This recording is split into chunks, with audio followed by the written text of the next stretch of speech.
ஒரு பக்கம் ஆணையம் போட்டிருக்கீங்களா? ஆமா. ஆணையம் அதோடைய விசாரணை ஆரம்பிக்குது, நடக்குது. ம்.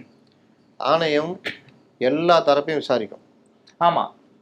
பாதிக்கப்பட்டவர்கள், உயிரிழந்தவர்கள் குடும்பம், காயப்பட்டவர்கள், அந்த சம்பவத்துக்கு விட்னஸா இருந்தவங்க, கட்சிக்காரர்கள், அங்கே இருந்தவர்கள், அக்கம் பக்கம் இருந்தவங்க, பொதுமக்கள், போலீஸார், மீடியாக்கள், இன்னும் யார் யாரு இதுல சம்மந்த கருத்து இருக்கு எல்லாருமே விசாரிச்சு ஆணையம் ஒரு முடிவுக்கு வந்து அறிக்கை கொடுக்கும்.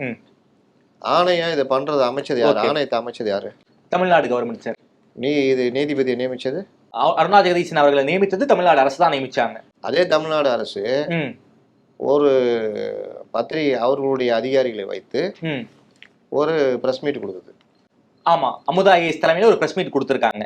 இன்னொருத்தர் nodal officer, ADGP, law and order, 2 பேரும் சேர்ந்து முழு குற்றத்தும் விஜய் மேலதான். அதுக்கு ஆதாரமா ஏகப்பட்ட ஃபுட்டேஜ் எல்லாம் போட்டு காமிச்சாங்களே சார். கொடுக்குறாங்கன்றா அப்புறம் ஆதாரமா கொடுக்குறாங்கன்னா கொடுக்குறாங்கன்னு தான் சொல்றேன். ஆதாரத்தை எல்லாத்தையும் வச்சு கொடுக்குறாங்க. நான் கொடுக்கறத பத்தி தான் பேசுறேன், ஆதாரத்தை பத்தி பேசல. ஓகே, கொடுக்குறாங்க. நியமிச்சது யாரு? தமிழ்நாடு அரசு. கொடுக்கறது யாரு? தமிழ்நாடு அரசு ஊழியர்கள். அரசு தமிழ்நாடு அரசு தான். அப்போ இவங்களே நியமிச்சுட்டு இவர்களே ஒரு பக்கம் தீர்ப்பையும் எழுதுனா இந்த ஆணையம் எப்படி இருக்கும்? எந்த போக்குல போகும்?